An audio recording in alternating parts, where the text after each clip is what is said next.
이 레인의 직분과 사명이 너무나 중요하기 때문에 지금 4장, 5장, 6장, 7장, 8장까지 지금 그 이야기를 계속 하고 있습니다. 보면 레인의 봉헌식에 대한 말씀입니다. 우리 예배당을 새로 건축하면 봉헌하듯이 성막과 제단을 봉헌하기 위해 마지막으로 레인을 하나님께 봉헌하고 있습니다.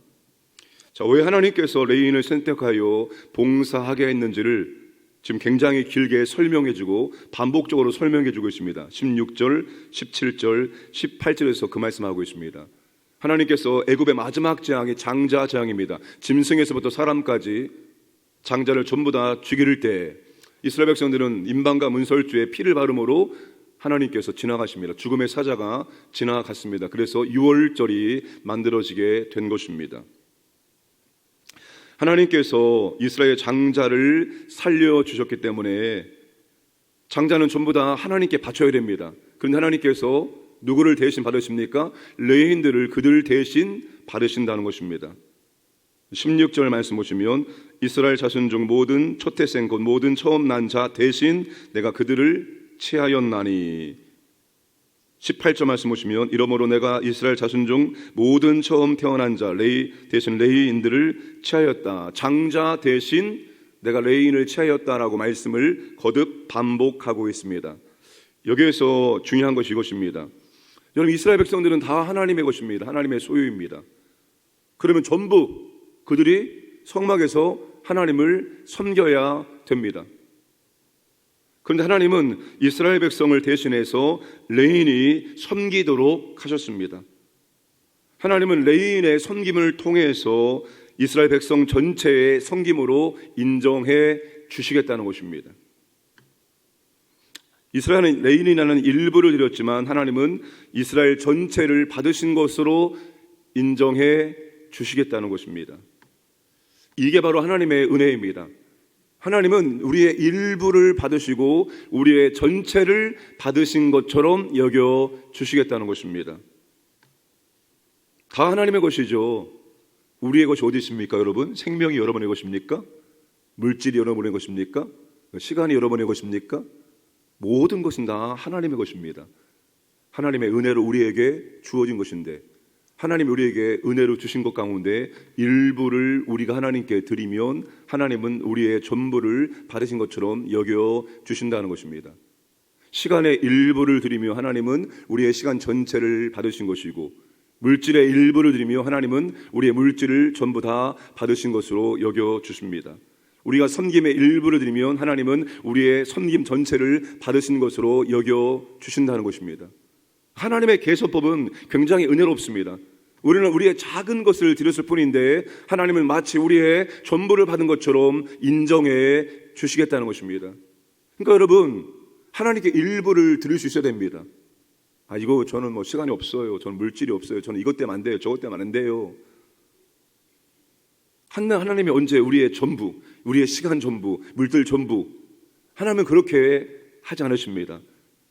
인정하고 하나님 우리에게 맡겨주시고 주신 걸 인정하고 우리의 일부를 드리면 하나님은 우리의 전부를 다 받은 것처럼 인정해 주시는 것입니다. 여러분, 교회는 모든 성도가 다 자람으로 하나님의 은혜가 임하는 공동체가 아닙니다. 교회는 여러분, 일부 성도가 자라면 하나님께서 그 교회에 은혜를 부어주십니다. 여러분, 생각해 보세요. 모든 성도가 다 잘할 수 있습니까? 불가능입니다. 신앙의 연조, 믿음의 정도가 다르기 때문에 모든 성도가 잘할 수가 없습니다.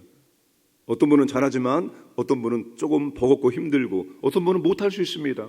그런데 하나님은 일부가 하나님께 잘하면 교회 전체에 하나님의 은혜와 복을 부어주시는 분입니다. 그러면 교회 가운데서 일부 특별히 하나님께 드리고 더 잘해야 되는 분들이 누구일까요? 어제 처음 예수 믿은 사람이 그리해야 될까요? 중직자들입니다. 우리 교역자를 포함해서 중직자들이 잘하면 하나님께서는 그 일부의 헌신과 그 일부의 드림을 통해서 교회 전체에 하나님의 은혜와 복을 부어 주십니다. 그래서 여러분, 레인이 중요한 겁니다. 그래서 레인이 중요하기 때문에 하나님께서 지금 무려 몇 장에 걸쳐서 제사장 레인들의 중보에 대해서 말합니까? 여러분, 교회는 직분자, 특별히 중직자들이 잘하면 하나님의 은혜가 전체에 임하게 되어 있습니다. 나는 별로 한 것이 없는데 다른 분이 잘해서 하나님의 은혜를 내가 대신 경험하게 되어지는 겁니다. 그러니까 중직자들은 책임감을 가지고 우리의 직분과 사명을 감당할 수 있어야 됩니다. 우리가 어떻게 하냐에 따라서 하나님의 교회에 은혜를 부어주시냐 부어주지 않냐가 결정될 수 있기 때문입니다. 자, 20절에서 26절까지 말씀은 레인의 봉헌식 이후에 이제 성막에 들어와서 봉사를 하는 내용입니다. 24절에 보시면 레인은 25세 이상 성막에 들어가서 봉사할 수 있습니다. 원래는 30세인데 25세부터 견습생으로 들어가서 봉사 일을 감당할 수가 있습니다. 25절에 50세부터는 그 일을 쉬어 봉사를 하지 않는다라고 말씀하고 있습니다. 그러니까 25세부터 50세까지 봉사 기간을 정한 이유는 레인의 직무가 너무나도 고된 육체적인 노동이기 때문입니다. 그러니까 50이 넘으면 힘에 붙여서 성막을 섬기는 일을 감당하기 어려운 겁니다. 레인의 직무가 무엇입니까? 하나는 성막을 해체하고 운반하고 다시 조립하는 일입니다. 성막을 그러면 해체하고 조립하는 일이 간단한 일이 아닙니다. 굉장히 복잡합니다. 절차상 복잡하고 굉장히 정교하게 감당할 일입니다. 굉장히 피곤한 일입니다. 또 하나가 뭡니까? 짐승 제사를 지를 때 짐승을 죽이고 각을 떠야 됩니다. 제가 옛날에 시골에 살 때 돼지 한 마리 잡으면 그 마을의 잔치입니다. 근데 여러분, 돼지를 도살하고 그리고 여러분 깨끗이 씻고 이 각을 뜨는 데까지 시간이 여러분 한두 시간은 끝나는 것이 아닙니다. 굉장히 오래 걸립니다. 근데 돼지 잡는 게 여러분 쉬운 일이 절대는 아니죠. 돼지가 힘이 얼마나 센지 모릅니다. 그냥 죽어주지 않습니다. 그러니까 짐승을 잡는 것이 여러분 굉장히 이 육체의 노동입니다. 그래서 기한을 정해준 것입니다. 레인의 은퇴는 50세입니다. 그런데 신앙에는 정년이 없습니다. 하나님의 은혜는 은퇴가 없다는 것입니다. 그러니까 레인의 공식적인 은퇴는 50이지만 그것으로 끝나는 것이 아닙니다. 자, 우리 26절 말씀을 함께 읽겠습니다. 그의 형제와 함께 회막에서 돕는 직무를 지킬 것이요 일하지 아니할 것이라 너는 레인의 직무에 대하여 이같이 할지니라. 자, 공식적인 자리에서는 은퇴했지만 그의 형제와 함께 회막을 돕는 일을 계속해야 한다는 것입니다. 그러니까 직접 이 일을 맡아서 하는 것은 아니지만 동료가 성막에서 직무를 감당할 때 옆에서 도와주어야 한다는 것입니다. 교회에서 직분은 은퇴합니다. 만 70이면 은퇴했다고 해서 우리의 신앙생활이 끝나는 것이 아닙니다. 뭐 해야 됩니까? 이제 내가 맡아서 직접 그 일을 하지 않지만 내가 옆에서 돕는 일은 해야 한다는 것입니다. 내가 교회 안에서 무엇을 도우면 좋을까? 내가 은퇴한 이후에 내가 내 몸과 마음과 물질과 건강의 상태 이런 모든 것들을 고려했을 때 내가 도울 것이 무엇인가 찾아서 우리는 도와야 한다는 것입니다.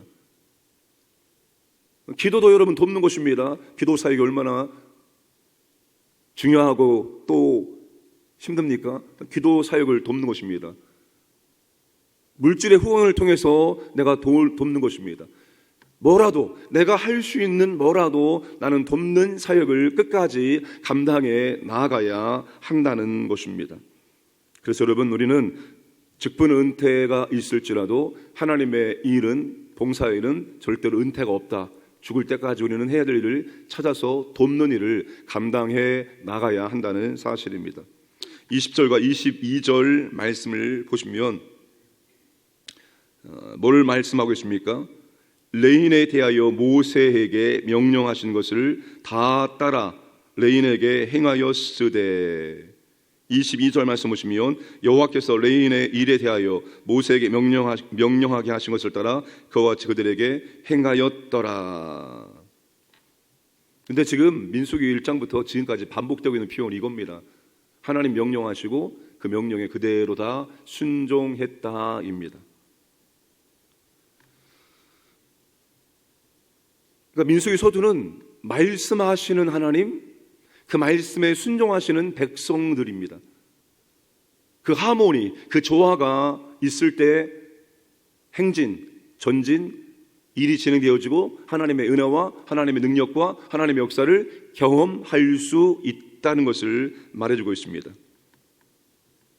명령에 순종하는 만큼 행전하게 되어 있고 명령에 순종하는 만큼 하나님의 은혜와 능력을 경험하게 되어져 있다는 것입니다. 이게 지금 민수기 1장부터 지금 8장까지 반복해서 표현하고 있는 것입니다.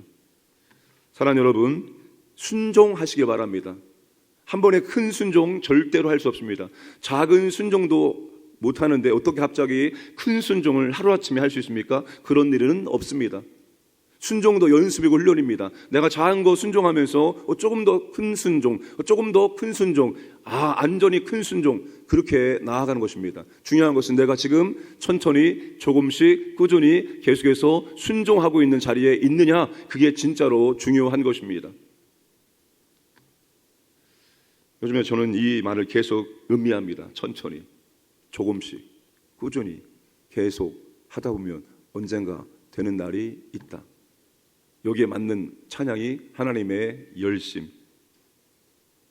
조금 느린 듯해도 기다려주겠니? 조금 더딘 듯해도 믿어줄 수 있니? 내가 하는 그 길 절대 헛되지 않으니 나와 함께 가자. 앞에 보이지 않아도 나아가 주겠니? 이해되지 않아도 살아내 주겠니? 너의 눈물에게도 잊지 않고 있으니 나의 열심으로 이루리라. 요즘 이 말씀이 하나님이 저한테 계속 해주는 말씀처럼 들려집니다. 그 천천히 조금씩 꾸준히 계속 하다 보면 언젠가 되는 날이 있고, 더디 가고 천천히 간다 할지라도 계속 포기하지 않고 가다 보면 하나님의 열심으로 이루어지는 날이 있을 것이다. 사랑하는 여러분, 계속해서 순종의 자리에 서시기를 주님의 이름으로 축복합니다. 좋으신 아버지 하나님 감사드립니다.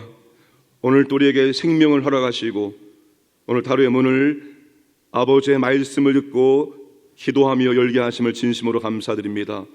우리가 아버지 하나님 생수의 우물입니다. 마르지 않는 생수의 우물 되길 원합니다. 그 방법은 하나님과 날마다 말씀과 기도로 교제하는 삶을 살아갈 때 우리 안에 내주하시는 성령께서 생명이 넘칠 수 있도록 생수의 우물 될 수 있도록 역사해 주실 것입니다.